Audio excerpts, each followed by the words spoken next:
3, 2, 1, grabando. ¿Qué tal, Gisela? Muy bien. Gisela, ¿de cuánto estás? De 3 meses. Vamos a poner un poquito de contexto que si no, no se entiende. Me gusta empezar con un poco de misterio. Es que es curioso porque la idea del programa de hoy es hablar del cambio. Y lo planificamos hace ya como 2 meses o así, Un ¿no? tiempito, sí. Y resulta que hablando con Gisela cómo quedamos y tal, descubro que está embarazada. Lo descubrí muy poco antes. También voy a ser honesta. O sea, se acaba de descubrir. No estamos de nada, pero sí. Y entonces pensé, qué poético. Vamos a hablar del cambio con una psicóloga experta en cambios que además está a punto de vivir uno de los cambios más, voy a dejarlo en neutro, intensos Sí. de su vida, Sí, ¿no? eso seguro que va a ser. Sí. Ya lo está haciendo, ya lo está haciendo. Sí. ¿Y cómo está siendo? Bien, aparte es algo como que es un cambio que he postergado mucho tiempo y bueno, ya te das cuenta de que ya llegan unas edades que si lo quieres vivir, quizá no era mi momento o no tenía una llamada especialmente, pero dices, bueno, si quieres pasar por aquí, en algún momento tendremos que despertar para empezar ese cambio, ¿no? Y la verdad es que muy bien, estoy contenta y muy bien. Gisela, ¿cómo te presentarías? Eh, a nivel profesional, pues soy psicóloga, sanitaria. Tengo un doctorado en neurociencias que creo que aporta bastante a mi práctica clínica. Y aparte de esto, pues bueno, la parte de coach no la puedo negar porque he hecho formación de PNL, que de hecho es donde nos conocimos, hace ya un montón de años. Ayer lo estaba intentando calcular y digo, pues mira, creo que hace 15 años. ¿15? Que hicimos el Practitioner. 15. O 15, 16, sí. Yo pensaba 11, Sí, 12. mi primer Practitioner, sí, Wow. porque por los 23. Y sí, pues esto, toda la parte de crecimiento personal que vayas haciendo al margen de la formación académica reglamentaria, vaya. Así que nada, ayudo a gente en sus procesos de cambio y aprendo yo de esos cambios también y de cómo se cambia a través de esos cambios. Qué bonito esto también, ¿no? Cuando de golpe estás con alguien en la consulta y sientes que el aprendizaje está siendo en dos direcciones, ¿no? Bueno, es que yo creo que siempre es así, siempre es así. Si observas y estás atento, y no solo en consulta, sino cuando la persona también sale de consulta, te miras el caso fuera de la interacción, ¿no? Y empiezas a estudiar, ¿no? Pues qué se podría hacer mejor para una próxima consulta por tu parte, o que no has visto a veces en el directo, que después a posteriori cuando lo revisas dices, ay, mira, por aquí podríamos ir en la próxima sesión, porque creo que hay un espacio interesante, ¿no? Entonces, sí, claro, es un espacio de cambio. Ellos te cambian y tú los cambias a ellos. El cambio sobre todo es un espacio, más que una persona, un lugar o una acción. El cambio es un espacio. A ver, cuéntame más sobre ello. ¿A qué te refieres? Pues que no creo que sea tanto algo específico, sino es como el contexto que acompaña al cambio, ¿no? Creo que los alemanes le llamaban esto el Zeitgeist, como el movimiento o lo que se respira, ¿no? En el ambiente, que hace que un cambio sea más probable o no, ¿no? Si hay cierta incertidumbre o cierta, lo que tú decías, me gusta empezar con misterio, ¿no? Dejar ahí, ¿no? Pues ahí hay ya un rango de posibilidades que se pueden ir abriendo, se pueden convertir en algo distinto en el momento siguiente. Pero sin ese contexto a veces es muy difícil, ¿no? Entonces yo creo que como terapeutas, como psicoterapeutas, pues generamos ese contexto para que la otra persona pueda cambiar y a la vez, bueno, lo generamos conjuntamente, no solo nosotros, sino lo generamos juntamente con el cliente o con el paciente. Gisela, ¿cómo tiene que ser el espacio? ¿Cómo dirías tú que tiene que ser el espacio para que se produzca el cambio, para que haya un movimiento, para...? Bueno, esto te lo dirá, yo creo que lo diremos todos los que trabajamos en esto. O sea, por un lado, creo que tiene que haber una aceptación incondicional o por tu parte hacia el cliente, ¿no? El contener lo que sea que venga del otro lado, ¿no? Sin juicio, sin estar buscando ya de entrada a ver qué pasa, ¿no? Sino estar abierto, generar un espacio de apertura por tu lado donde haya ausencia de tensión por parte del terapeuta, donde haya como un espacio de curiosidad ¿no? Y de apertura al otro. Que esto en nuestro día a día, mira, justo el otro día estaba hablando con un monje tibetano, bueno, da igual, te la hago corta. Y le decía, ostras, vosotros vivís o intentáis vivir todo el día ahí, ¿no? En este espacio de compasión y tal, y lo ponéis en práctica a diario y meditáis de forma activa, ¿no? En interacción con el mundo, porque hacía meditación tibetana. Y digo, y en cambio, yo solo soy capaz de llegar a ese tipo de estado, ¿no? En consulta. O sea, tengo un contexto que para mí también es terapéutico a nivel personal, ¿no? Y que solo consigo estar o mantenerme en ese espacio de apertura al otro, de conexión, de ampliar, pues esto, la aceptación hacia el otro y de lo que pueda aparecer allí. La flexibilidad esta como que aparece más, no sé cómo describirlo, es un tipo de estado, no sé cómo describirlo, en el cual tanto tú te potencias como el otro se potencia, ¿no? Es como ese espacio, es un espacio para el cambio. Es buenísimo eso que dices, ¿no? Al final, a veces yo tengo la sensación, entre todas las comidas del mundo, lo que voy a decir ahora, pero creo que soy mejor terapeuta que persona, ¿no? Es como cuando estás en consulta, no sé si es la práctica, si es que es el acto meditativo, si es que es la presencia amorosa, pero es verdad que el estar en consulta hay una apertura que luego en tu vida privada, bueno, pues vuelves a ser el ser humano que eres, ¿no? Con, claro, todo lo que, claro, con todo lo que conlleva, claro, ¿no? Claro, y ese entreno creo que es justamente lo primero que se debería entrar nada más entrar a la facultad. Lo primero que, como terapeuta, yo creo que es lo que rige un buen terapeuta o lo que diferencia un buen terapeuta de un mal terapeuta, más allá de la formación, la cantidad de estudios, tu modelo terapéutico, es ese tipo de actitud hacia el otro y hacia ti mismo, ¿no? O sea, ese tipo de estado que pueda sostener ese contexto de cambio, ¿no? Y creo que es lo que marca la diferencia entre los malos terapeutas, al margen de si has estudiado psicoterapia, o si eres coach, o si eres enfermera, o si eres... da igual, o sea, es la base para la ayuda terapéutica, ¿no? Claro, o hasta maestro, ¿no?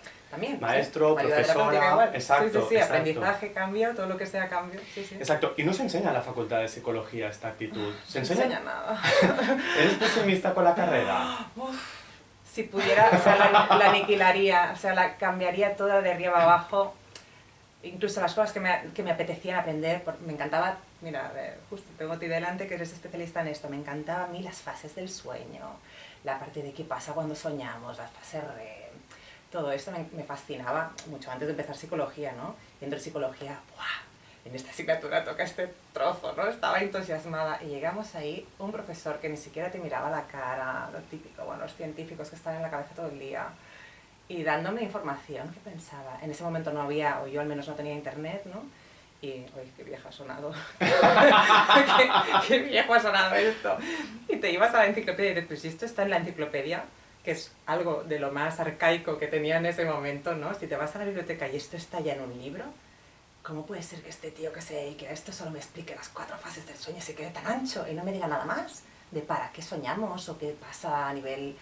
pues esto en la mente cuando sueñas y por qué a veces te acuerdas y a veces no, ¿no? Todas estas cosas que a nivel de neurociencia ya sabemos, claro, pero que en la facultad me parece que incluso estudios que luego he sabido a posteriori de que ya existían, y en la facultad es como que los profesores estaban, uno, obsoletos, dos, totalmente desvinculados de lo que es la práctica clínica, o que al menos en mi facultad la práctica clínica casi ni se trataba, y esto, la falta de respeto también por los estudiantes. Recuerdo un profesor de comunicación no verbal que ni siquiera te miraba a los ojos cuando hablaba, que estaba todo el rato mirando las baldosas del suelo y pensaba, anda, que yo aquí he venido a aprender. Claro. Obviamente me pasé la carrera haciendo campanas y estudiando en casa al día antes del examen, claro, pero es una pena que una profesión tan bonita la tengas que aprender una vez hayas acabado los estudios superiores y te hayas hecho el máster y te hayas hecho tus formaciones aparte, ¿no? Parece que no aprendemos como país cómo hacer un buen sistema educativo para aprender.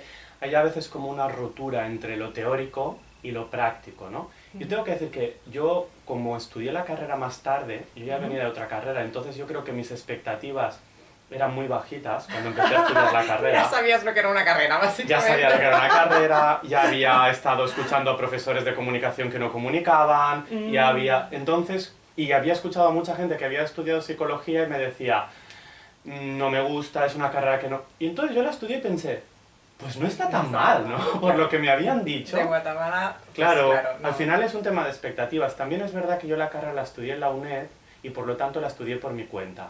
Vale, bueno. Es decir, yo no iba a clase, yo tenía libros y yo sí tenía YouTube. Yo recuerdo, por ejemplo, que yo no me enteraba de una cosa tan sencilla como es la meiosis, que es la duplicación celular.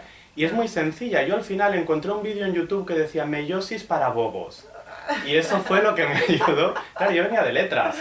Claro. Y de golpe todo era nuevo para mí. Entonces sí que hubo una parte en que en relación a las expectativas, a mí me gustó. Y aquí también viene el tema del cambio y las expectativas, ¿no? Los cambios a veces, o yo diría que siempre tienen un coste, ¿no? Sí, vale, sí. No, sí. no. No sé si siempre, pero sí. Duda de lo que acabo de decir. Habitualmente tienen un coste, sí. Entonces, en ocasiones, pagamos ese coste creyendo que vamos a obtener unos resultados determinados, unas expectativas, ¿no? Tú pagas el coste de una carrera pensando en unas expectativas determinadas. Yo pago el coste de la misma carrera con otras expectativas muy diferentes. La transformación y el cambio que se produce al acabar la carrera en cuanto a conocimientos por tu parte y por mi parte puede ser similar, sin embargo, que tú sientas que el esfuerzo que has hecho en esa carrera no justificaba a lo mejor el cambio o no, me lo estoy inventando, y yo sentir que sí, cuando el resultado pueda ser muy similar. Sí, y que no es lo mismo, yo que sé, meterte en una carrera con 18 años que meterte en una carrera más mayor, o hacer la distancia. Yo, por ejemplo, trabajo muy bien a distancia, incluso con las sesiones online. Yo trabajo, o sea, para mí no hay diferencia entre a distancia y en persona, o apenas hay, ¿no? Entonces, creo que el conocimiento, cuando tienes que esperar, es como ver el telediario o hacer un skip, ¿no? E ir pasando hasta la parte que te interesa, de la parte de deportes fuera, ¿no? En mi caso es la parte de deportes fuera, ¿no? Pues un periódico te lo permite porque puedes pasar las páginas, o un telediario no. Pues para mí la carrera era un poco lo mismo, ¿no? Quizás si lo hubiese estudiado a distancia, pues puedes seleccionar un poquito el temario y fichar, cuando tienes que fichar, claro, presencial es... Si no vienes y no te cuenta la asistencia, pues tienes que estar ahí de cuerpo presente. Entonces, estamos en lo mismo, ¿no? De calentar la silla, sociedad española calentando silla, que bueno, al final se hace en cualquier ámbito, no solo en la carrera. Claro, ya has hablado de la carrera de psicología. Yo creo que al final, no quiero entrar mucho en esto para no aburrir porque al final son debates entre psicólogos, pero creo que en nuestra profesión hay una separación muy grande entre lo teórico y lo práctico. A mí me da mucha pena cuando en determinados grupos de Facebook donde hay psicólogos, psicólogos sanitarios, psicólogos clínicos y demás, por ejemplo, el otro día alguien preguntó por la acupuntura. Si como psicólogo él podía hacer alguna formación de acupuntura para ayudar a aliviar la ansiedad. Pues recibió bronca y lo avergonzaron, ¿no? Porque llegan a ridiculizar otros psicólogos a esa persona porque decían que no tenía fundamentos científicos. Que no es verdad, ¿eh? Además, Exacto. Que no es verdad, porque sí, justamente tengo una médico que el otro día me estaba enseñando un paper y no me he leído la parte estadística, pero tenía buena pinta. Entonces, lo que pasa es que esto lo encuentras psicólogos con acupuntura, psicólogos con coaches, psicólogos con... O sea, ha llegado a tal punto, yo creo, el intrusismo laboral que la gente está muy a la defensiva, que el psicólogo está muy a la defensiva. Y los ves a la mínima que quieren mear su territorio y se acaban meando encima de los pies. O sea, que al final este tipo de comentario de el otro es peor que tú, no estás diciendo nada del otro, estás diciendo algo de ti mismo, ¿no? De dónde, que tan inseguro estás de tu práctica o de que te puedan, ¿no? Focalízate en tu práctica clínica, o sea, intenta mejorar tú, intenta dar el servicio para la ansiedad, pues mira, yo no lo doy con agujas, lo doy así. Y en este tipo, esta cantidad de sesiones, o no sé, habla de tú cómo ayudas a cambiar, y luego si otro con agujas tenga efecto placebo o no tenga efecto placebo, consigue resultados, pues al menos infórmate previamente, que también lo hacemos mucho los psicólogos, nos basamos en cosas que estudiamos hace 20 años, cuando la psicología es un campo que está en plena ebullición, que va en pleno cambio, ¿no? Claro, pero es un cambio constante además, porque el cerebro es algo súper nuevo y a nivel de estudios sociológicos, o sea, se van haciendo un montón, ahora se ha invertido mucho en esto, ¿no? Y claro, tenemos informaciones que cuando estudiamos la carrera, vamos, estaban años luz de lo que sabemos y ahora, ¿no? O del acceso que tenemos ahora, porque antes era de pago y no se podía acceder tampoco, ahora es todo mucho más público, hay pues esta información en abierto. Entonces, yo creo que juzgar otras prácticas sin estar al día y sin tú mantenerte al día como profesional, incluso si es esto, es la imposición de manos. Bueno, tendré que mirármelo. Si tengo clientes que me hablan de esto, se van a hacer Reiki, yo tendré que mirarme un poquito resultados, claro, quién lo hace, dónde lo hacen aquí, y que si hay evidencia o no, al margen de que a priori me parezca una salvajada. Claro. ¿No? Bueno, y al final también hay una parte, tú hablabas de que el contexto del cambio es un contexto de aceptación. Si tu paciente te dice que rezando una Ave María se siente más tranquilo, ¿quién soy yo para buscar evidencia o no evidencia sobre si rezar una Ave María? Otra cosa es que yo le diga reza la Ave María, porque lo que le funciona a uno no le funcionará al otro, ¿no? Pero si esa persona tiene profundas convicciones religiosas, es posible que rezar el Ave María le esté generando además oxitocina porque le dé seguridad, porque le recuerde a su madre, ¿no? Absolutamente. Entonces, de hecho, el tipo de terapia que hago yo es terapia a medida, ¿no? O sea, cada cliente examina un poquito las creencias que tenga ese cliente, lo que cree que le podría funcionar para mejorar, para ese proceso de cambio, y en base a sus expectativas de cambio y de cómo espere que vaya a suceder eso, adaptar el tratamiento a lo que la otra persona espere, porque sabemos que el efecto placebo existe. Entonces, si la persona tiene creencias que va a cambiar rezando 7 Ave Marías al día y que así se va a quitar la culpa, pues vamos a pronosticar 7 Ave Marías al día. Claro. Y empieza por ahí, empieza por validar lo que la otra persona cree, por validar, porque eso viene de algún lugar, y viene de muchos aprendizajes previos, o sea, está justificado dentro del corpus de creencias de la persona. Entonces, a no ser que sea nocivo o que sea algo malo para esa persona, yo que sé, si yo lo sacio mi culpa cortándome, entonces, bueno, es ahí donde tienes que ver si validar hasta cierto punto, pues no se podría practicar, ¿no? Pero sí que la expectativa de cambio del cliente, yo es una de las primeras preguntas que tengo que tener resueltas en la primera sesión. O sea, en una primera sesión yo no me voy sin saber tú cómo crees o cuándo crees que vas a cambiar y cómo crees que vas a cambiar, qué crees que te va a ayudar, escribir, llorar, hablar de esto con tu gente, venir aquí que yo te dé herramientas, o irte a tu casa y poner en práctica otras herramientas que hemos hablado aquí, hipnosis, terapia de diálogo, ¿qué? Y de ahí que cuanto más te adaptas, mejores resultados tengo, al menos yo, mejores resultados tengo, pero ya sabemos por evidencias de psicólogos de todo el mundo que bueno, de hecho tiene un nombre este tipo de terapia, pero bueno, esto es basada en el feedback del cliente. Si tú incluyes el feedback del cliente como parte o guía de la solución, ahí el cambio se produce más rápido y hay más adherencia terapéutica, que significa pues, que el cliente participa o se motiva más en cambiar, con lo cual tiene menos coste para el cliente cambiar, volviendo al tema del coste del cambio. Es decir, que de algún modo te adaptarías al mundo subjetivo, al mundo mental, al mundo de la persona, sí, ¿no? Independientemente y sin entrar en juicios o valoraciones de cómo es ese mundo mental, a no ser que detectases algo que hiciese sufrir a esa persona, ¿no? Y que a pesar de que a veces hay algo que hace sufrir a la persona, hay que entender lo que los psicólogos llamamos la intención positiva, ¿no? ¿Qué obtiene la persona de hacer eso que es nocivo? ¿No? Nocivo para sí mismo, nocivo para otras personas. Yo trabajo con adicciones y, bueno, las adicciones en general, objetivamente, no son buenas, pero si el primer día les dejo, pues, si el primer día les dices, deja el alcohol o deja el tabaco, nada más te llegan, a ese cliente no lo vas a volver a ver muy probablemente, claro, si se lo dices de cara. Entonces, oye, ¿y qué te da a ti esto? ¿Y qué gustirrinín te da? ¿Y en qué momentos? ¿Y para qué lo usas? ¿Sabes? ¿Cuál es la utilidad? Porque esto, si está en tu vida y lo has conseguido mantener al margen de todo el daño que te está haciendo, tiene que ser súper importante. Entonces, validar la función que tiene el síntoma que decimos nosotros, ¿no? La conducta, a pesar de que a ojos de la sociedad sea súper nociva, hasta que no entiendes eso no sabes por qué lo tienes que sustituir o qué otra conducta o qué otro tipo de cosas pueden ponerse ahí o están faltando en la vida de esta persona como para que haya tirado por ahí, ¿no? Por la versión menos buena o menos óptima. Mira, Gisela, el otro día recibí un email, y aprovecho que estoy contigo, lo vamos a comentar entre los dos. Recibí un email de una madre que me decía, yo le pedí permiso para contarlo en un podcast, me dijo que sí, y como viene al dedo, lo vamos a contar ahora. Perfecto. Una madre que me decía que su hija de 13-14 años estaba fumando, ellos estaban muy enfadados con que su hija fumase, Decían que no era un comportamiento que tuviese que tener su hija y que querían pararlo, le habían prohibido fumar y no sabían cómo pararlo.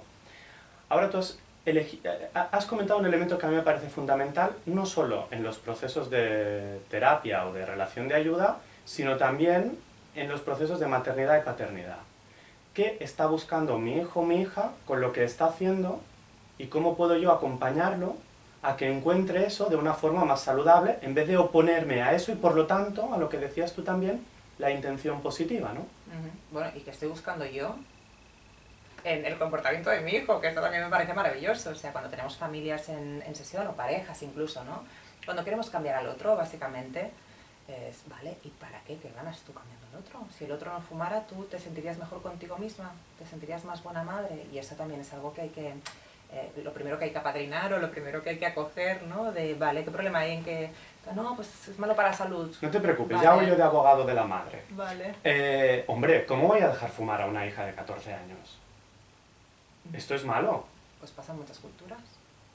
Y eso no predice que siga fumando toda la vida. Porque es un rito de iniciación entre gente de la misma edad, entras a formar parte del grupo y para ella eso es mucho más importante que el hecho de su salud ahora mismo, teniendo 14 años y no teniendo conciencia de lo que repercute, ¿no? Entonces, bueno...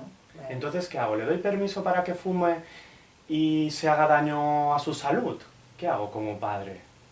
Mira, yo generalmente en consulta nunca doy consejos. O sea, esto le devolvería una pregunta, le daría una metáfora, aquí abriría un espacio terapéutico para distraerla del... yo no te puedo dar la clave, te puedo validar tu punto de vista, de esta gente cómo crece hoy en día, ¿no? Pero se ha hecho toda la vida. Entonces, nosotros como terapeutas, o al menos yo como terapeuta, intento evitar dar la respuesta que ya le ha dado todo el mundo o que le va a dar todo el mundo. Porque si no estás cayendo en esto de, claro, ¿ves? Pues vengo aquí a quejarme. Y estás perpetuando la queja de lo que está mal en lugar de ayudar a disolver, ¿no?, la tensión respecto a ese tema que haga que incluso la madre pueda pensar, bueno, pues que fume delante mío, que es una de las prescripciones que tengo como a veces para esto, ¿no? Pues vale, pues que fume delante tuyo, si tanto quiere fumar, y a ver la vergüenza si le aparece la culpa, ¿no? Y que te explique por qué lo hace mientras se lo está fumando. Yo creo que hay una cosa que has dicho que es clave, que es que esté fumando ahora no predice que vaya a fumar toda la vida. Que a veces vemos la vida de una forma monolítica, ¿no? Es decir, si empieza a fumar ahora, fumará siempre. Si yo elijo a esta pareja es para toda la vida, ¿no? Y yo hay momentos, y cogiéndolo con lo del cambio, ¿no?, que hay personas que es como, es que no sé si voy a querer estar con él siempre, es que, bueno, es que no tienes que elegir hoy si vas a querer estar con él siempre, ¿no? Si es que ahora no existe el para siempre, que antes lo comentabas tú, ¿no? Volvamos al cambio. Has dicho, necesitamos contextos en los que se nos valide para poder cambiar.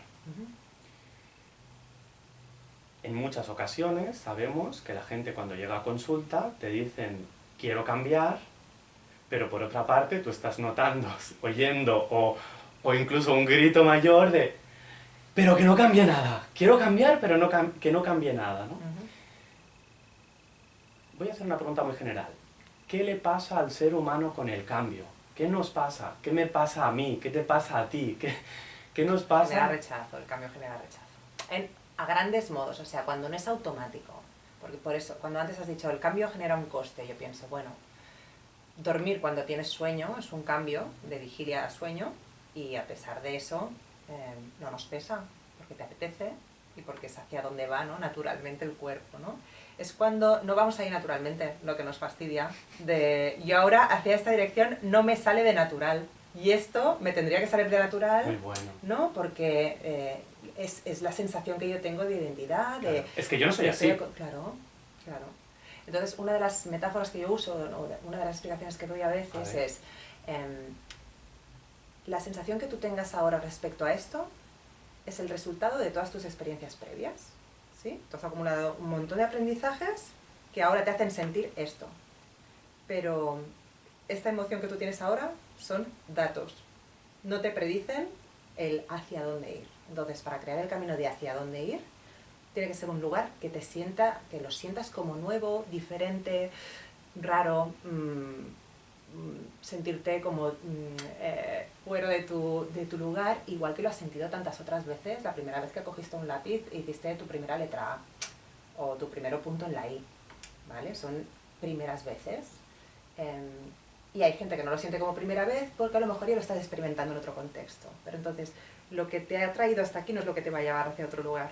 Es lo que te va a permitir seguir sintiéndote así todo el rato. Entonces, para generar una solución, tienes que crearla primero, tienes que imaginarla primero, tienes que poder visualizarla primero. Y esta es una de las claves que yo creo que cuando la gente está muy encallada en no cambiar, es porque no se imagina bien habiendo cambiado. Se imaginan el coste del trayecto y además no tienen bien claro, ¿no?, cómo es el destino estando bien. Mira, poniendo el caso de las adicciones, en las adicciones es yo no voy a sentir placer sin esto.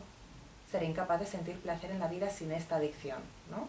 Entonces cuando le sitúas, vale, si fueras capaz de estar bien sin esta adicción, ¿cómo sería tu día a día? ¡Uf, fantástico!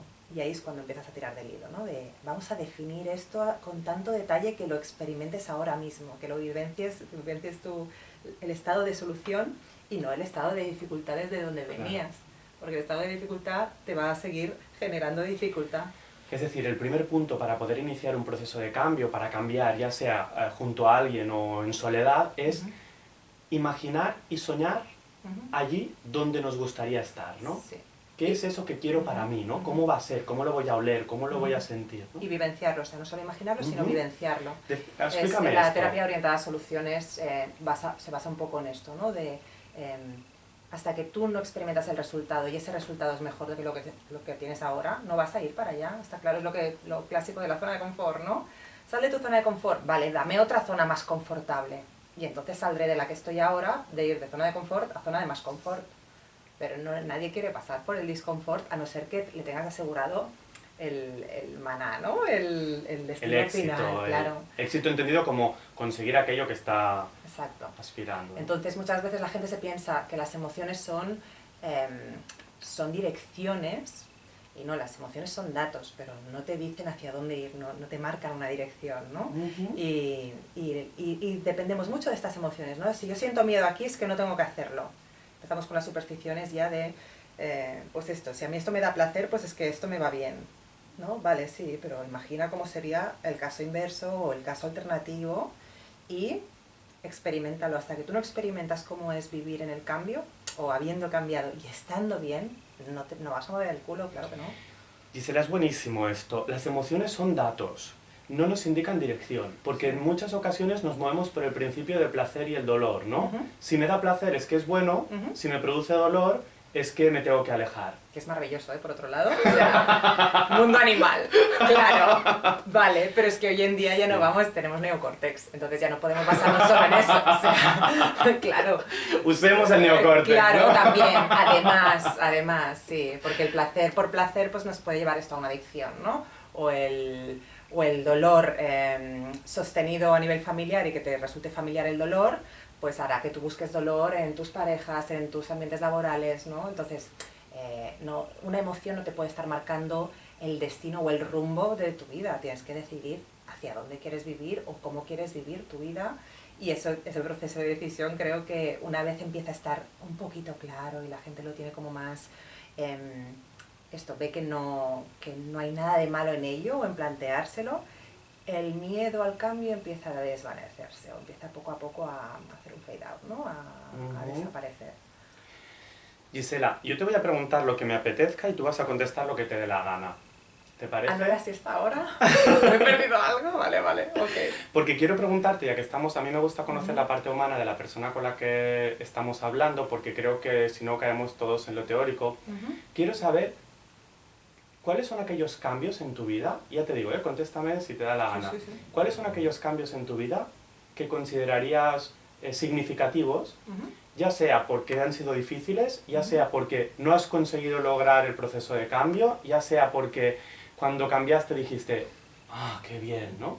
Es decir, aquellos momentos de cambio en tu vida, más allá de las etapas vitales, de cambio, yo cuando veáis que empiezo a meter este rollo es porque dejo a la persona que no le he preguntado nada, que vaya pensando. De momento no tengo ni pajolera idea de lo que te voy a contestar, pero tú sigues rellenando. Pues yo sigo rellenando mientras vas pensando. Vale. Aparte de ese momento, como es la adolescencia, yo soy súper amante de esta etapa vital. No volvería a mi adolescencia ni loco, pero Vale. me encanta acompañar a adolescentes porque creo que están en un momento maravilloso. Porque hay tantos cambios que si tú aprendes a transitar la adolescencia con gusto, aprenderás también a transitar el cambio en tu vida. Porque al final es la etapa de más cambios, es la etapa de descubrir. ¿Sigo enrollándome o ya No, tienes...? no sé, es que son tantos, o sea, yo tengo que reconocer que soy un poco, o sea, a mí el cambio a nivel identitario o a nivel personal me pone mucho las pilas y me doy cuenta, esto mira, me lo critica a veces mi pareja en forma familiar, pero... Eso nos gusta, sí, morbo, este tipo de cotilleo, te voy a dar cotilleo. Me pasa que a veces corro o que quiero correr en la vida, ¿no? Que quiero pasar, vale, ahora esto ya lo he aprendido, este miedo ya me lo he quitado de encima, vamos a por otro, ¿no? O a por otra cosa que crea que se pueda mejorar. Pero me pasa con todo, claro, incluso con las relaciones humanas, pues con las interacciones de grupo, ¿no? De, vale, y ahora, ¿no? Ya esto ya más o menos ya está fluyendo, pues vamos a explorar qué pasa ahí, ¿no? En ese otro lado. Entonces, yo creo que hay gente que le da por viajar, pues esta gente que de repente deja todo y se va a viajar. Me encanta viajar, pero no es el lugar donde creo que, el único lugar donde hay aprendizaje, ¿no? Creo que a veces, pues esto, hacerte un practitioner, yo creo que llevo 3. Y a pesar de ser profesional, mira, un curso de MDR, a pesar de que ya sepa hacerlo de... Bueno, no dejo de actualizarme, pero ¿por qué? Porque también me gusta experimentar yo primero el cambio para luego poder ayudar a la otra persona a cambiar, ¿no? Entonces, cambios de vida así, heavy, te podría decir un montón. A ver, que sean, ¿qué quieres? ¿Un resultado que sea como de la mañana? Es para cotillar un poco sobre Gisela, así que me mira, da yo igual. por ejemplo no sabía llorar. No sabía llorar, o me reprimía mogollón el llanto. De hecho, cuando nos conocimos en el practitioner, era una de las cosas que me trabajé. Aquel practitioner llorando como una magdalena, que no podía ni hablar, el día que me dieron el diploma. Y desde entonces, creo que lloro normal, no muy a menudo, pero... Bueno, normal, no hay normalidad en esto, pero sí que me permito llorar, ¿no? El otro día, por ejemplo, estaba llorando por la calle y digo, esto hace años no lo hubiese hecho nunca, ¿no? De tener un mal día o tal y dejar de llorar por la calle y ahora me la sopla, ¿no? Y no lo veo como una debilidad o como una vulnerabilidad, sino es, bueno, pues ya está, es una emoción más, igual que podría estar riendo por la calle mientras escucho música, ¿no?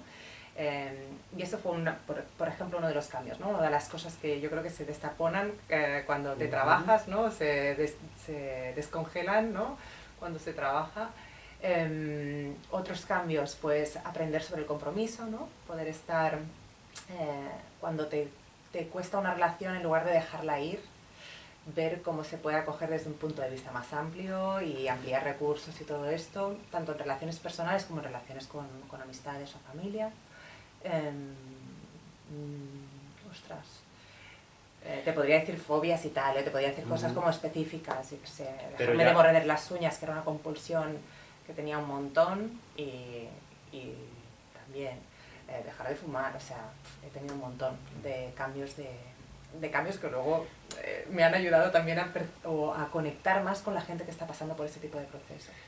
Has dicho una cosa con la que he empatizado mucho contigo, que en ocasiones es lo que a mí más estrés me produce, que es que a lo mejor no nos dedicamos por esto por casualidad. Bueno, no nos dedicamos por esto por casualidad, ¿no? Pero a mí, yo me identifico mucho con el punto de, venga, un cambio, ya he conseguido, venga, vamos a otra cosa.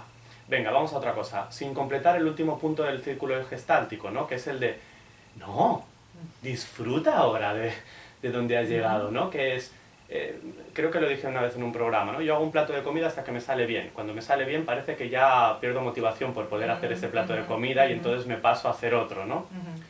Eso nos hace estar muy en contacto con el cambio, pero eso es muy estresante. Depende de para quién. O sea, yo creo que cada persona tiene una frecuencia, ¿no? Y para mí hay frecuencias que me aburren, sinceramente. O sea, veo a gente que llevan 20 años con el culo en la misma silla y a mí me aburriría. que entiendo que deben tener un universo que les hace generar, pues esto, endorfinas, dopamina, todo lo que les da, que pueden obtener placer a su manera, pero no es la mía. Entonces, soy muy consciente de que, o al menos yo creo que solo se vive una vez, no sé si soy muy consciente, pero yo creo que solo se vive una vez. Y... Me encanta la distinción. Sí. ¿Crees? Pero no sabes si eres muy consciente. No lo sé. Porque a veces parece que sí, ¿no? Que se vaya a vivir más veces. Sí, yo en cambio, o sea, yo siempre he tenido la conciencia de que esto puede pasar, o que te puede pasar, ¿no? Tuve una enfermedad con 18 años y de ahí creo que, mira, esto fue otro cambio, de tomar conciencia de decir, ¡buah! Estamos de prestado total aquí, ¿no? Y fue una sensación que me hizo tanta mella, ¿no? Bueno, llámale trauma, llámale como quieras, pero que de vez en cuando me viene el ¡buf! Cuando doy todo por sentado o todo me va bien, es, ojo, que esto no dura para siempre, ¿no? Entonces, para mí es cuantas más vidas pueda vivir en esta, mejor, que me hace ser una persona más estresada, más ansiosa a ojos de otros. Ok, pues que yo tampoco quiero lo que yo desde fuera percibo como o letargo o conformismo, o, ¿no? Entonces, cada uno tiene su timing, creo. Es decir, a los 18 años vives una experiencia significativa que te replantea de algún modo el movimiento vital también. Total. Wow, allí tienes un cambio brutal, sí. No elegido por ti, pero sí vivido como un cambio, ¿no? Sí, y una muerte también de una persona joven a mi alrededor, en estos años de adolescencia que te planteas muchas cosas, de que estás en plena crisis existencialista, y darme cuenta de, pues esto, los estudios no son importantes. El que quiero estudiar, mis padres querían que estudiara economía, dejé la carrera y me metí a psicología. O sea, un poquito me amuebló un poco de, si solo hay una opción y se me van a pasar los años por delante sin que a veces me dé cuenta, vamos a maximizar, ¿no? el que puedas disfrutar de lo que haces.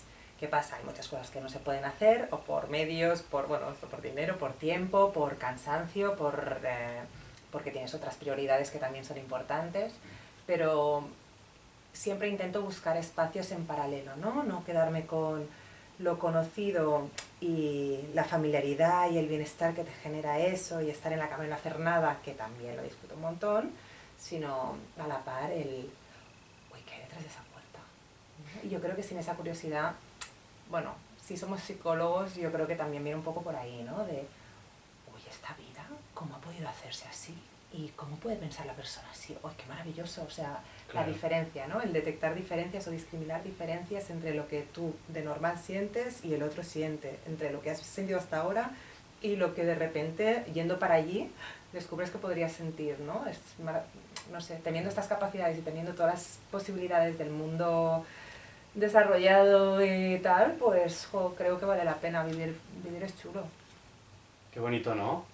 Vivir es chulo. Al final nosotros podemos elegir tener más cambios. Lo que no podemos elegir es que no exista el cambio en nuestra vida, ¿no? Sí. Esto podría ser la lápida de toda la humanidad, ¿no? Claro. Sí. Y entonces cuando yo no estoy acostumbrado a convivir con el cambio, me hago mayor. Estoy acostumbrado o no, pero me voy a hacer mayor. Y yo no estoy acostumbrado a convivir con el cambio y me echan del trabajo. Y yo no estoy acostumbrado a convivir con el cambio y mi pareja decide que no quiere continuar conmigo.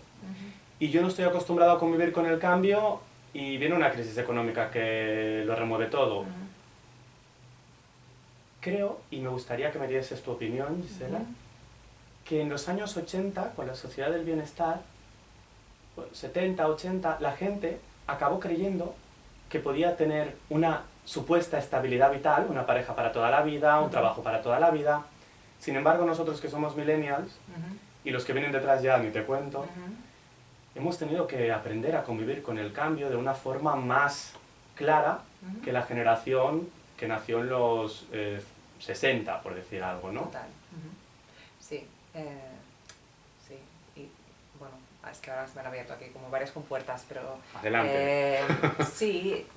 El tema es que no sé si, por ejemplo, una crisis económica, yo para encontrar trabajo, o sea, he estado un montón de tiempo para encontrar trabajo, y mis habilidades tampoco es que hayan mejorado mucho con el tiempo, o sea, es que no había, y éramos muchos psicólogos en el mercado, ¿no? Y más el intrusismo laboral, que también fue post-crisis, los ejecutivos despedidos que se ponen a hacer crecimiento personal y de repente se enchufan yo recuerdo que fue muy duro la parte de incorporación al mercado laboral, pero no sé si eso, por ejemplo, te curte a nivel de un cambio vital tipo un duelo. En mi caso creo que no aplicaría. O en una ruptura de una relación de un día para otro sin haber pillado que el otro estaba en otra y no os estabais encontrando, si de repente no. Las situaciones que a veces ves en consulta dices, uf, es que nadie te ha preparado para esto, es que no hay nada que te pueda preparar para eso, por más flexible, desapegado que seas, siempre habrá un cambio que te sorprende, como si fuera un puñal en la espalda. Siempre habrá un cambio que dices, hostia, esta no la he visto venir, ¿no?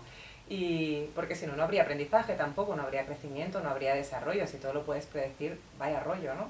Pero creo que el hecho de ser, por ejemplo, muy flexible para cambiar o aprender en un ámbito no te hace más flexible en otros ámbitos. Creo que podemos gestionar mejor cambios en determinados aspectos de nuestra vida y luego ser patatísimas al movernos en nuestro talón de Aquiles, ¿no? Es decir, Gisela, que puede ser que alguien tenga una capacidad para incorporar cambios laborales inmensa y sin embargo en su vida personal tenga un cierto estancamiento o dificultad para introducir cambios. Generación Z, por ejemplo. O sea, la generación... ¿Z es la que viene después de nosotros? Sí, los que están con 3 pantallas desde que nacieron, o sea... los nacidos en el 2000. Sí, los que te dicen, yo quiero 2000 de sueldo, trabajar 2 horitas al día y nada, porque creo en el placer y creo que pues esto es mi libertad, yo tengo los derechos y dices, ok, pero no sé, esto no se puede. Que hay algunos que consiguen incluso mejores condiciones que los que no lo han luchado de antes, o sea que nos están enseñando también esta generación, pero a la vez tienen cero flexibilidad para... Son los que más, por ejemplo, a nivel de consulta, son los que más te cancelan a última hora, el respeto por el tiempo ajeno o por el compromiso. Vale, puedes ser muy desapegado, ser muy flexible, ¿no? De esto, pues cambias como si cambiaras en la imagen de Instagram o el canal de YouTube o te bloquean. Y es, pero tío, pero cómo, o sea, qué falta de, pues esto, ¿no? Ni tanto ni tampoco, o sea, ni estar aferrados a la misma realidad para siempre, ni cambiar cada 5 minutos hasta el punto de que no te acuerdas de si has quedado con el psicólogo o si tenías que ir o has priorizado irte a comprar unas bambas. Es decir, el desapego llevado al extremo. Sí, más que el desapego, quizás no vivir el aquí y el ahora o vivirlo en exceso, no sé qué decirte, pero desvincularse de lo que no estás presenciando ahora mismo. O sea, yo creo que todo el tema del mindfulness está muy bien, pero a veces tiene el contrapunto, ¿no? Vale, tú ahora mismo estás viendo la tablet, para ti ahora mismo lo que habías quedado con tu pareja en tal otro sitio no está siendo relevante porque tú estás en el presente móvil, demasiado en tu absoluto, presente, ¿no? Totalmente enchufado, vale, pero es que tú tienes un pasado y tendrás un futuro, con esta persona tendrás que asumir las consecuencias en algún momento y parece como esto, como que el mindful moment, o sea, el estar en el presente hace que vivamos en un hedonismo, pero que al final es descafeinado porque si haces siempre lo que quieres tampoco lo aprecias y fastidias a los demás hasta el punto que estamos dejando de poner límites en cosas, creo yo, muy básicas, tipo, pues esto, respeto del tiempo del otro, respeto también de tu tiempo para pensar en tus cosas, sin tener que estar enfocado en una tarea, ¿no? Concentrado en una tarea de cuánta gente ahora se tumba en la cama sin móvil a pensar en sus cosas, como hacíamos hace 15 años o 10 años atrás, de divagar en una cama, en una habitación, sin ningún tipo de estímulo. Ay, qué gustito daba. Qué gustito, ¿no? Pues vale, lo hacemos cuando te levantas, pero ya a la mínima ya el brazo se te estira hacia el móvil, ¿no? Y hay el estímulo este.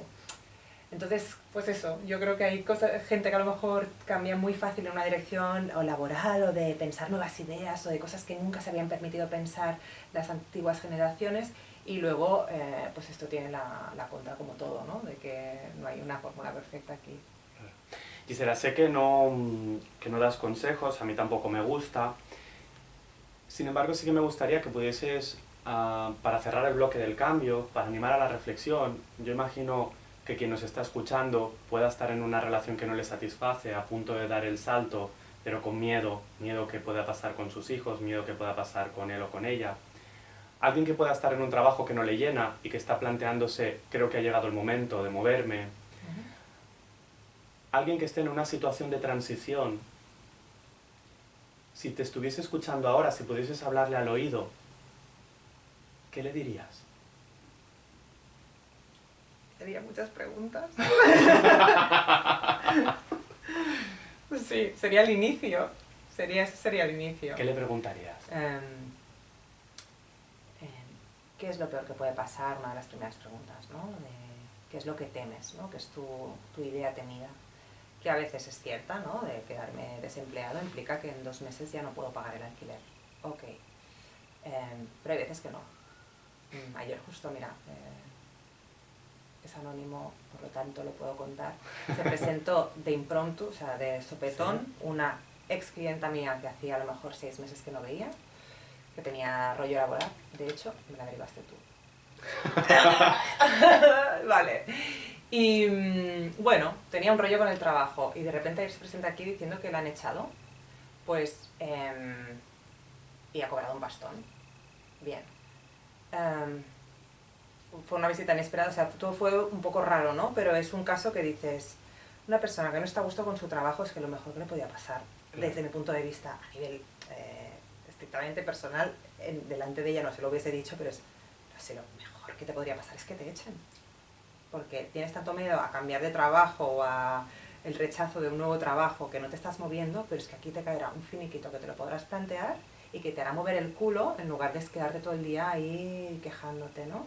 Entonces fue un proceso terapéutico que ayer por la noche cuando volví a casa y hacía un poquito de balance pensaba, claro, esa terapia está hecha. O sea, ha venido aquí a contármelo, pero esa terapia ya estaba hecha de todo el mobbing o bullying laboral que ella percibía o lo que fuera, que muchas veces ya se le había hecho la pregunta, ¿no? ¿Y qué es lo peor que podría pasar si te echan? Yo irme no me quiero ir, que me echen. Bueno, pues es ese típico deseo que al final cuando se cumple, ¿no? Te desequilibra un montón. Pero es, jolín, desde un punto de vista objetivo, es lo mejor que te podía pasar, ¿no? Entonces, ese tipo de preguntas, ¿no? ¿De qué es lo peor que te podría pasar? O al menos va en consonancia con el deseo que habías tenido, ¿no? Sí, pero como los deseos, lo que te digo, emociones son datos. Puede ser que un día tengas uno y al día siguiente te entre el miedo y digas, no, prefiero quedarme aquí para siempre, ¿no? Pero sí que a veces los cambios inesperados te hacen cambiar por narices y a veces para bien, porque son cambios que dices, bueno, aquí ya no puedo apretar más a la persona, ya no puedo acompañarla más en este proceso, ahora tiene que precipitar, ¿no? Claro. De algún modo, ¿no? Si sigue habiendo este tipo de miedo y sigue haciéndose abogado del diablo, yo aquí ya no le tengo que decir a la persona cómo vivir, tienen que pasar las cosas naturalmente y la vida casi siempre, tarde o temprano, te acaba poniendo en tu obra. La vida mueve. Sí, la vida mueve, claro, quieras o no quieras. Claro, es agente de cambio número 1. Ni terapia ni nada. La vida es agente de cambio número 1. Para bien y para mal. Tu mejor terapeuta. Sí, sí. Gisela, me gustaría entrar también, antes de empezar a hablar, yo te he dicho, no hablemos más, y ahora hablamos con los micrófonos encendidos. Hemos empezado a hablar del cambio al que te vas a mover tú ahora, a la maternidad. Y hemos empezado a hablar tú y yo que cada vez nos encontramos, al menos yo por ejemplo, cada vez me encuentro más procesos con mujeres que se sienten presionadas por otras mujeres o por páginas de Instagram, de Facebook y por una especie de movimiento social que le dice a la mujer cómo tiene que ser madre. Yo, como hombre, te voy a preguntar, pero es que no podemos dejar de decirle a la mujer, desde donde sea, cómo tiene que comportarse en cualquier ámbito de su vida. Sí. Bueno, y a los hombres igual, porque ahora también estoy recibiendo bastante con todo esto. Sí, no sé, a mí me parece muy cutre, ya de entrada a mí me parece muy cutre catalogarte como mujer o como hombre, o como madre o como hijo, o sea, a ninguna persona le tienes que decir qué tiene que hacer, ni incluso cuando la ves estampándose, es que no es tu función, ni sobre todo si no te lo ha pedido. Claro.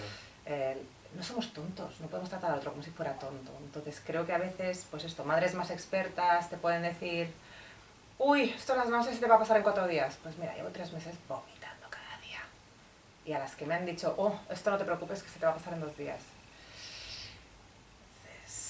pues es el inicio de una gran etapa en la cual voy a recibir o médicos que se me han reído la cara, bueno, da igual, llevo una semana... ¿Se te han reído la cara médicos? Sí, ¿En qué es sentido? como, bueno, ves, esto pasa en muchos ámbitos, ¿no? Pero sobre todo cuando eres mujer y has sido chica mona, ya no, pero en mis años mozos, ya ves las envidias, las críticas, el que te ningunen o te bajonen por ser chata, ¿no? Chavalita, ¿no? Y esto en consulta, por ejemplo, me he encontrado un montón de clientes, ¿no? Hasta el punto de a veces tenerme que poner una batita o una americanita con clientes mayores de 60 años, hombres, o ¿no? Que hay ciertos targets que te van a depositar más o menos confianza en función de tu estatus, si eres madre o no, si llevas un anillo de casada o no, básicamente si te pareces a ellos o no. Entonces, toda madre quiere que las otras madres hagan lo mismo que han hecho ellas para sentirse validadas. Me parece perfecto, pero no me lo expliques, ¿no? Entonces, pasa esto, que a veces, esto no solo les pasa a las madres, es que nos pasa en cualquier experiencia humana. Uf, a mí cuando me pasó esto, bueno, es tu película, es tu pasado, tú lo viviste de esa forma, que te hace pensar que yo voy a hacer lo mismo, a pensar lo mismo, a sentirlo igual, ¿no? Entonces los procesos de cambio cuando intentamos imponer fórmulas en el otro, creo que es un error. Gisela, me has enseñado un libro que no es el de la biblioteca, porque al final tú tienes un alma muy científica. El alma a lo mejor seguro que no, pero el cerebro un poquito. ¿Veis cómo tienes un alma científica? Que la poesía me ha hecho un bloqueo poético. Un revés poético. Arriba la ciencia. Entonces tienes un cerebro un tanto científico, sí. Y tú me decías, tengo este libro que me da datos porque estoy cansada de escuchar... ¿De qué estás cansada de escuchar, Gisela? Bueno, no, nada, mira, este libro me lo cogí. ¿Qué se llama? Perdona. Creepsheet. Creepsheet. Es una guía para, bueno, pues esto, que básicamente es una compilación de estudios científicos relacionados con la maternidad, desde los partos naturales versus cesárea, si afectan al bebé en su desarrollo a nivel emocional, intelectual, el dar pecho, cuántos meses, qué es lo sano y tal, pero desde el punto de vista científico, y hacen comparaciones con distintos países, o sea, básicamente es una compilación de estudios, pero te lo explican de un modo que no te tengas que leer 24 papers, que es lo que pretendía hacer yo. Digo, bueno, cuando sea madre y me toque hacer deberes, me pondré, yo no voy a ir a los libros de cómo ser la mejor mamá del mundo o ser una mamá empoderada, me voy a ir a la ciencia y a ver qué han encontrado, ¿no? Para hacer los mínimos esfuerzos y sacar el máximo producto. Claro. O sea, no quiero ser una madre obsesiva o de repente ponerme en la moda, que es lo que te dicen las madres, no sé, cuando recurro a mi madre o a mi abuela, ¿no? Estos son modas. Lo del biberón o teta, estos son modas, ¿no? Y luego dices, bueno, hay una parte que sí, hay otra parte que no, pero quiero saber la parte al menos objetiva. Y me cogí este libro. Dame un segundo. Sí. A mí me parece muy interesante porque al final lo que hacemos también en este programa es ver formas de vivir la vida diferentes y nosotros, yo al menos, que tengo el lujo de poder hablar contigo y con otras personas, voy modelando aquellas cosas de cada uno de vosotros que me parecen curiosas o diferentes. Entonces, a mí ya de entrada, si me permites, yo voy a destacar este hecho diferencial tuyo, que es, yo voy a ser mamá, en vez de irme a cualquier librería, coger un libro de la maternidad consciente, yo voy a ser mamá, voy a mirarme los papers, que para quien no lo sepa son aquellos estudios científicos hechos, pero no. En vez de mirarme todos los papers, encuentro un libro que me ha resumido los datos, que yo no sé si debe ser un libro muy ameno para irte a dormir. Pues lo explica, realmente te trilla bastante la información. ¿Para alguien que lee papers o para alguien que no lee papers? No, es una madre hablando vale. a otras madres, vale. Lo que pasa es que sí, te lo resume en una línea y te da las referencias, o sea, bien. Vale, entonces yo te preguntaría, ¿hay algún mito que hayas leído el libro que quieras comentar por si nos está escuchando otra madre? Si algún punto de los que últimamente se está incidiendo mucho, yo recuerdo por ejemplo cómo se linchó a Samantha Villar por el hecho de decir, ostras, he encontrado cosas negativas de ser madre y pensé, pobre mujer, pero ¿cómo no va a encontrar cosas negativas? Si podemos encontrar cosas positivas y negativas de cualquier ámbito y eso no la hace ni mejor madre ni peor madre. Y creo que hay... Y en consulta esto va hasta la orden del día, ¿eh? Lo ves un montón. Madres con culpa por odiar a sus hijos, por no sentir suficiente apego, por no ser buenas madres en todas sus modalidades de lo que para cada una representa. Entonces, como cualquier proceso de responsabilidad, igual que la gente que no se siente pues buen trabajador o se siente impostando, ¿no? El síndrome del impostor en el trabajo y dices, pues lo estás haciendo maravillosamente. Si mientras seas flexible todo irá bien, mientras estés atento y lo hagas con tu mejor de las intenciones, todo está bien. Pero con el tema con el rollo de las madres, como yo creo que tenemos ahora tanta información, tanta presión social de lo que implica ser mujer, lo que implica ser madre, estamos con un cacao mental que no nos los aguantamos y entonces vamos modelando, yo creo, pues esto, desde personalidades de Instagram que te dicen cómo tienes que amamantar, hasta, pues esto, en mi caso, pues libros que resuman ciencia, y cada una busca las referencias donde no sé, donde imagino que comulgas. Entonces, si tuviera que hablarle a una madre y decirle que he encontrado mitos, pues a lo mejor le estaría fastidiando su modelo de mundo. Que es lo que me pasa muchas veces, que dices, claro, esta madre lleva 2 años matándose a teta demanda, ¿qué le vas a decir tú ahora? Que si esto tiene efectos o no a largo término, pues cállate la boquita. Porque aparte es esto, yo mi doctorado lo hice claro.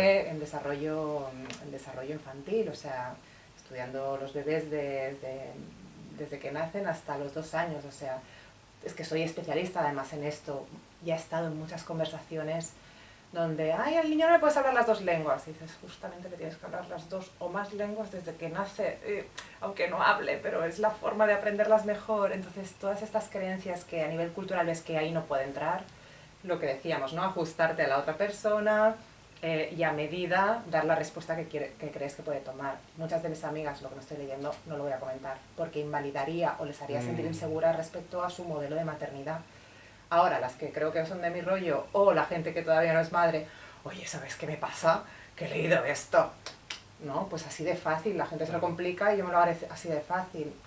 Que también lo que esté probado a nivel científico no significa que sea lo de para siempre, ¿eh? Pero, jolín, es que hay muchas evidencias de ciertas cosas que dices, luego un pediatra escribe un libro que es un bestseller y se está pasando por el forro, evidente, lo que decíamos antes, ¿no? Alguien que está obsoleto o que se basa en su experiencia clínica, que está totalmente sesgada, y luego te sale un libro con datos científicos que dices, madre mía, pero si es que no se aguanta nada. Lo que sí que me gustaría es quitar un poco de peso, Gisela. Es decir, a mí me parece que ya bastante peso pueda tener, o bastante responsabilidad pueda tener el ser padre o madre, ¿no? Como para que encima haya como una manera buena de hacerlo, que tengas que seguir una serie de teorías determinadas, que... Es que nos pasa con todo, ¿no? Yo, al menos como mujer, me autosesgo a mí misma, o sea, me autocensuro a mí misma muchas veces. Pues esto, no llevo minifaldas nunca, aunque sea verano y me apetezca que todo fluya, que el airecito me corra entre las piernas, pues yo no voy a llevar una minifalda a una consulta. ¿Por qué no? Porque podría incomodar a la persona que tengo delante y yo me tengo que mover como pez en el agua en el sentido de que me tengo que amoldar al otro. Tengo que ser lo más neutra posible para poder encajar con el modelo del mundo del otro. Si llevo minifalda y hay una persona que es misógina y que no viene por misoginia, pero viene por otro tema, ya le voy a generar rechazo. Si viene una pareja y la mujer se pone celosa en sesión, no voy a ayudar como agente de terapia, ¿no? Entonces, creo que eso lo hacemos, constantemente, ¿no? Estamos en este tipo de contexto, no creo que sea exclusivo de la maternidad. No sé. Ya veis que Gisela es muy hábil en no contestar a casi ninguna de las preguntas que le planteo. Siempre me dice, yo no diría, yo no sé... Yo voy a seguir insistiendo. Dale, métele. A mí hay una... Esta es una teoría mía, ¿eh? Me gustaría compartirla contigo y que me digas lo que tú piensas. Yo tengo la sensación que la Virgen María sigue muy presente. Como arquetipo de mujer, como arquetipo de madre, como arquetipo de... una madre inmaculada, una madre que cuida, una madre que está presente para lo que el hijo necesite, una madre que no tiene necesidades propias, una madre que si se separa de su padre luego no puede tener el novio que le dé la gana y decirle a su hijo, no vengas a comer este fin de semana porque estoy con mi novio, ¿no? Porque esto genera mucho, yo me lo encuentro mucho en la consulta, ¿no? Es que mi madre me ha dicho no vengas porque se va con su novio. Claro, es que no puede estar a tu disposición, tú ya eres grande, tú ya te has hecho mayor, tú ya tienes tu vida, tú ya tienes tu familia, ¿no? Y todo, sí. Pero sí, bueno, la culpa Virgen María, culpa, ¿no? Dentro de la maternidad hay mucha, pero también hay, o a mí lo que más me preocupa es el tema del Espíritu Santo. O sea, sí. Me encanta. O sea, me encanta cómo deriva la conversación. Venga, Virgen María versus Espíritu Santo, vamos. Espíritu Santo es los tíos, los padres, padres o parejas, porque el rol padre, ¿vale? Para entendernos, porque tengo, por ejemplo, parejas de lesbianas o parejas gays que tienen hijos y se reproduce el tipo de rol un poquito así, ¿no? El que tiene el apego más distante y se desvincula de la criatura y de repente hay un cuidador principal y tiene todo el protagonismo, que a veces dices, ay, es que el tío no hace nada. Sí, pues que la mujer tampoco deja espacio, ¿no? Para que eso suceda. Entonces, una mujer comportándose como padre o un padre comportándose... El otro día se quejaba una amiga mía diciendo que el que se había cogido la baja para cuidar o la reducción de jornada era él. Y me lo decía como, uff, en lugar de cogerse ella siendo madre la reducción de jornada, ha seguido trabajando y se coge la reducción de jornada él. Y verdad, pues maravilloso, ¿no? Claro, ¿y hacia quién era el juicio? ¿Hacia la mujer o hacia el hombre? Yo creo que hacia la mujer. A eso voy. Es decir, claro, los hombres no llegan a la consulta porque alguien les está diciendo cómo ser padres. Las mujeres, cuando empiezan un proceso de maternidad, he tenido pacientes que dejaron de venir, que trabajamos y a las que son madres, vuelven a venir para que, ostras, es que todo el mundo me está diciendo cómo tengo que ser. Es decir, yo sigo pensando, es verdad que a los hombres también, al final el machismo también nos ha perjudicado a los hombres, en diferente manera, pero también nos ha perjudicado, pero creo que hay una parte en la que todo el mundo, otros grupos de mujeres, el sistema, el machismo, acaba teniendo un juicio mayor hacia la mujer que hacia el hombre. Sí, pero que a veces es lo que te digo, o sea, Espíritu Santo, ojo. Cuéntame o sea, del Espíritu Santo. ¿Cómo de mucho se desvincula un tío cuando hay conflicto? ¿Cuántas veces un tío se pone a hacer la siesta o se relaja cuando hay un niño que empieza a gatear o que empieza a caminar y quién salta de la mesa cuando hay que socorrer o hay que estar atento, ¿no? Entonces aquí tenemos todos los roles que hemos aprendido, que son implícitos, que o sea, los hemos chupado de pequeños en películas, o sea, estamos bañados en esta cultura.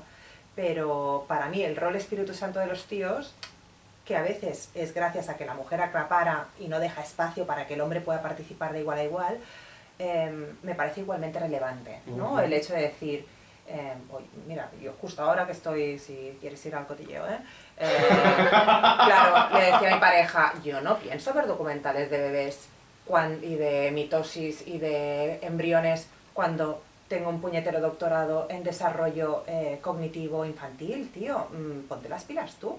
Yo he trabajado con bebés, he visto bebés, he cogido bebés, he hecho experimentos con bebés. A nivel de cognición de bebés, más o menos es que me sé hasta por semana lo que teóricamente va, ¿no? No me fastidies, ponte las pilas tú. Y me decía, es muy aburrido esto, hacerlo solo, ¿no? Y claro, entonces es como cuando, pues esto, cuando yo llevo toda la vida bailando salsa y él se tiene que poner, pues jolín, pues empezar contigo ahora de cero, pues me da un poquito de palito, porque no te vas tú a bailar salsa, yo me pongo a hacer cualquier otra cosa que tú sepas hacer y que yo necesite coger nivel y ya nos encontramos ahí, ¿no? Entonces pienso que es esto, que los tíos, pues a lo mejor, yo quiero tener hijos. ¿Te has planteado lo que implica, lo que es, lo que...? No, porque están en rol Espíritu Santo. Yo vine a fecundar y tú me vas a dar un hijo dentro de 9 meses y eso, a partir de ahí ya veremos. Pues no, ese hijo ya ha estado, ya existe, ahora te toca a ti, pues esto, saber los ginecólogos de Barcelona, los obstetras, o sea, te tienes que poner las pilas igual que me las estoy poniendo yo. Y parece que los tíos, pues con este tipo de cosas es como no es mi tema. Es como las cosas de la casa, como no es mi tema. Ya, ella sabe mejor o ella sabrá mejor. Y ese es el modelo de maternidad que al final acaba pasando, ¿no?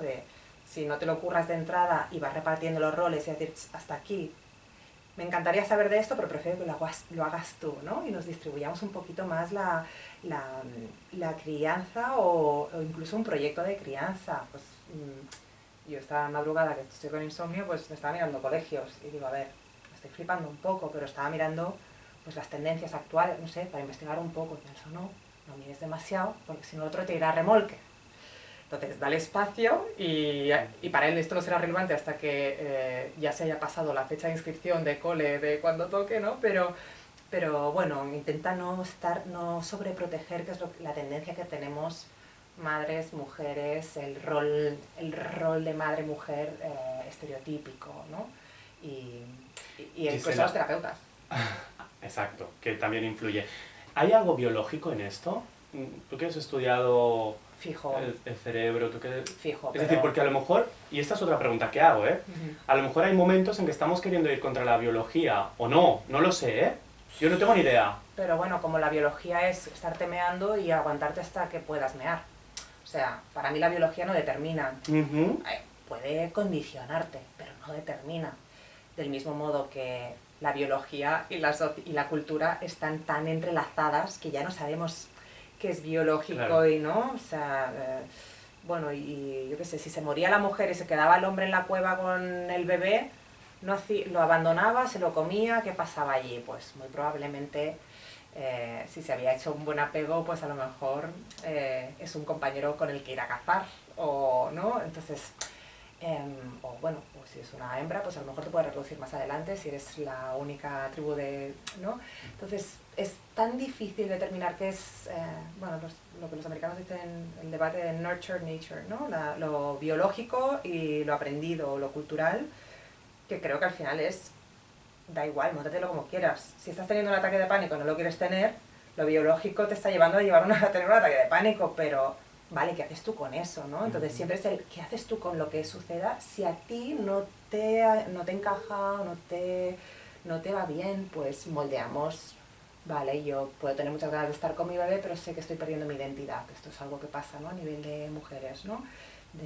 Tengo muchas ganas de estar con mi bebé y siento dependencia y estoy aquí como enamorada de mi hijo y por el camino me estoy deprimiendo porque estoy perdiendo mi identidad como individuo, como persona, porque he dejado todo de lado. Bueno, pues entonces vamos a ver qué es lo que no está funcionando y cómo lo podríamos arreglar, que a veces es la repartición de tareas en estos casos, a nivel casa, cómo se organicen y tal, es clave. Ves resultados de una semana para otra, dices, vale, esta persona ya no está donde estaba, solo con hacer pequeños cambios de logística, de ceder espacio al Espíritu Santo y hacerlo más, pues, claro, padre. Irnos de la Virgen María y el Espíritu Santo a la Madre, el Padre o a quien... No habíamos planeado hablar de esto, Gisela. Seguro que no. Conmigo seguro que no. Gisela, ¿nos vamos a la biblioteca y nos recomiendas el libro? De acuerdo. Venga, pues vamos a la biblioteca. Vale, ¿dónde tienes el libro físicamente? Creo que sí. Espera. Aquí, mira, tenía dos. Vale, pues pero espera. tengo este aquí. Voy a... Sí. Los de YouTube están viendo toda nuestra parte trasera. Ay, cómo perdón. nos movemos. No, si no me refería al trasero. Perdón, estoy dando el culo. A ver, espera. The Courage to Love. Bueno, no te preocupes, tenemos este. Espera, que lo tengo aquí. Lo tengo aquí, si es que no lo tengo debajo de la mesa. Es que como cuando son libros de referencia los tengo siempre a mano. Aquí no tienes aquí no está. Más. Y no lo dejo en los sitios comunes porque me ha volado muchas veces y ahora se está poniendo muy caro, es difícil de encontrar ya. Pues alguien se lo ha, pues igual, no te preocupes. agenciado. Sí. No te preocupes, de momento enseñas este y nos recomiendas los dos. Vamos a ello. De acuerdo. Bueno, los de YouTube se han enterado de todo. Vale. Pero en el podcast parecerá que no ha pasado nada. Muy bien. Vamos. Dame un segundo. Ya estamos en la biblioteca. ¿Qué nos vas a recomendar? Bueno, este libro creo que está en castellano, que sería Wired for Love. Creo que está traducido como Programados para el Amor. ¡Oh, qué bonito! ¿Vale? ¡Qué bonito! Y el autor se llama Stan Tatkin, que es uno de mis terapeutas preferidos a nivel de terapia de pareja. Me enamoré de cómo explica y de lo que sabe, la cantidad de cosas que sabe. Muy contrapronóstico en un congreso hace un par de años en San Francisco, porque es un señor así como bajito, regordete, como un tipo de persona que dices, bueno, esto es el típico terapeuta que va a empezar a hablar aquí lento y va a generar espacios. No, una puñetera máquina que de información y de, buah, esta gente que dices, vale, tú has visto muchas parejas, has escaneado mucho, tienes las ideas muy claras, puedes reducir ideas muy fácil. Entonces, creo que para temas de pareja, temas de cómo cultivar una relación, cómo mantenerla, cómo entender cuando ves algo muy distinto que el otro, cómo ajustaros, eh, partiendo de la base que todo el mundo puede llegar a ser compatible, que esto es lo que me gusta de este libro, ¿no? Que Stan Tatkin tiene un punto de vista muy de todo es salvable si el rol que estáis jugando aquí lo podéis modular, puedes entender de dónde viene la otra persona, cómo se está comportando la otra persona, ¿no? Tampoco lo puedo detallar, bueno, da igual. Lo hace como muy resumido, muy bonito y sin tanto juicio como muchos libros de terapia de pareja que son, Ay, qué bueno. Si el otro es A, entonces tú eres B, pues no sois compatibles. Nada de tipo zodíaco, ¿sabes? Ya. Si eres Aries y estás con un... No. O sea, Basado mucho ¿qué en... rol estás jugando aquí dentro de la pareja? Cuando el otro te dice esto y te sientes atacado, ¿cómo contrarrestarlo? Entonces creo que es un buen libro, divulgativo y a la vez hecho por un terapeuta, con lo cual tiene la parte educativa y la parte, bueno, y la parte más divulgativa. Y quería recomendar otro. Sí, que este es como mi bestseller y no entiendo por qué no lo encuentro ahora aquí. Se llama... Es que esto entre la otra grabación y esta nos ha llevado un poco de juego en el que Gisela ha empezado a mirar por todo el despacho a ver si encontraba el libro. Los que vean la grabación en YouTube lo podrán ver. En el podcast lo hemos omitido porque no encuentra este libro y le preocupa un poco. Me preocupa porque es un libro que he comprado, no os exagero, 15, 16 veces en mi vida, 17. Aquí en España lo publicaba la editorial esta que publica los libros del Instituto Gestal y lo dejó de publicar. Es un libro que se llama La valentía de amar, en inglés The Courage to Love, y en español ya no se puede encontrar y si lo encontráis por Amazon cuesta 500 euritos, ¿vale? En inglés se puede... Y en inglés sí que se puede encontrar, pero también está subiendo el precio porque parece que no lo editen. Es de Stephen Gilligan, que es uno de los, de los grandes de la PNL, y para mí es la Biblia de la psicoterapia. O sea, si tengo dificultades con un cliente o si creo que alguien se puede trabajar y no quiere o gastarse la pasta en consultas o lo que sea, pues siempre es un libro que recomiendo. Lo que pasa es que, por desgracia, en castellano es muy difícil de encontrar ya, con lo cual no se lo puedo recomendar a la gente de aquí, a no ser que encuentren alguna copia piratilla o algo. Y yo ahora voy a romper un lazo por el cambio. No me puedo creer que en el siglo en el que estamos haya libros que no se puedan conseguir. Con lo fácil que es la impresión por demanda. O sea, yo soy la flipada esta que escribe a la editorial y que escribe al autor, o que cuando me encuentro al autor digo, oye, ¿no te ha llegado nada todavía? Y han puesto presión, pero no hay forma, porque no les debe salir suficientemente rentable. Pero una copia por demanda. Amazon publica por demanda. Hay libros que tienen el original y cuando lo pides, lo imprime y te lo envía. A un precio asequible. No lo sabía yo. Pues a lo mejor les cedo... Es que ya ni siquiera lo tengo en castellano. O sea, lo he llegado a regalar a tantos clientes y a gente que conozco y todo. Incluso copias que tenía subrayadas, porque cada vez que... O sea, yo me lo voy... Es como mi libro de la mesilla de noche, ¿no? Me lo voy releyendo. Y jopetas, pues al final solo lo tengo en inglés y lo tengo de segunda mano, también rayado. O sea que... Pero es un libro muy recomendable. Bueno, pues ahí está. Nos ha puesto la miel en los labios. En algún momento se vuelve a editar y os lo cuento en el podcast. Nos vamos al deseo. Vale, ahora comienzas tú y en ojalá que y lo que volvies tú. Uy.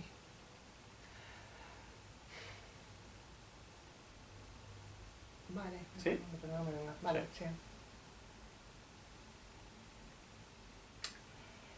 Pues ojalá que dejemos de cargarnos el planeta. Para mí mi deseo máximo es que el contexto macro, el contexto que acoge todo el resto de cambios que la humanidad puede ofrecer y que el sistema y la naturaleza puede ofrecer, que se puedan seguir generando al margen de si se nos cargan a nosotros como especie, pues que se mantengan al menos las plantitas, los animales, que el planeta sobreviva. Y que siempre es el consuelo que me queda, ¿eh? Al final podríamos acabar todos fatal y el cambio climático y que no quedara vida en el planeta, pero el planeta sobreviviría de algún modo u otro, ¿no? Pero esto a mí me da pena, me da mucha pena, que no estemos cuidando, ¿no? O que no estemos anticipando los cambios futuros que estamos generando. Sí, no es algo muy de psicología, pero para mí engloba todos los cambios que se podrían dar y que se están algunos ya dejando de dar, la biodiversidad, el aprender a decrecer y a no querer abarcar siempre más, todos los aprendizajes que nos queda por hacer en las siguientes generaciones y que si no hacemos se nos acaba el chollo. Así que... Gisela, voy a resumir lo que hemos hablado en una especie de 3 o 4 titulares y tú vas a elegir cuál quieres que use para promocionar la entrevista. Vale. Uno de ellos es el cambio es el espacio, el contexto. El otro es el cambio sucede si no esperas ansioso que suceda. El otro es vivencia el cambio que quieres tener. Y el último es siempre habrá un cambio que te sorprenda. La penúltima. Vivencia el cambio que quieres tener. Sí. Es un imperativo que no me acaban de gustar porque es muy de instrucción, pero sí, si tuviera que dar el consejo, sería ese consejo, de en primera persona experimenta ese cambio y si llegas ahí yo creo que todo es más fácil. Voy a quitarle el imperativo para que se adapte más a ti. Prueba de vivir el cambio que quieres tener. ¿Te encaja más? Sí, pero probar también me falla el rollo de la gente que no se moja, ¿sabes? ¿Quieres darle tú otra vuelta? Darle no, me gusta el vivencia el cambio que quieres tener. Sí, el primero, el imperativo te va mejor. Vale. Sí. Pues vivencia el cambio que quieres tener. Sí. Gisela, si la gente quiere conocerte mejor, en Lo bueno si es breve. Lo bueno si breve. Sí breve, todo perdona. junto, lobuenosibreve.com. Somos un equipo de 5 terapeutas. Bueno, tenéis como la descripción de cada uno de nosotros. Yo soy solo una más del equipo y nada, y me especializo en procesos de cambio sin que a veces te dicen, ¿qué especialidad tienes? Pues cambio. Pero sea fíjate, de que sea el tema, ¿no? Claro, fíjate, Gisela, que yo no sabía, porque hemos hablado muchas veces, pero yo no sabía que tu especialización era los procesos de cambio y yo te propuse ese tema solo por lo que me transmitías en los momentos en los que hemos hablado. Me parece muy fuerte esto, que no supieras. No lo sabía. Es decir, el tema fue elegido en base... Para mí lo importante en el podcast es que yo creo que los medios de comunicación tratan los temas como muy rápido y demás. Para mí el podcast, lo bonito es poder hablar con alguien de aquello que le motiva. Y supongo que tengo como un doble sentido para detectar lo que le motiva a la otra persona y yo no sabía que allí era tu especialización. Solo mirar aquí en mi biblioteca, The Heart and Soul of Change, el corazón y el alma del cambio. Cambio en pacientes resistentes. O sea, la palabra cambio creo que es la que sale en casi todos los libros por aquí, o sea, que la has clavado. Pues así lo recibí de ti. Qué bien, qué bueno. chulo. Un placer inmenso, Gisela. Igualmente. Nos vemos absolutamente cambiados en la próxima. De acuerdo. Muchas gracias, Isaac.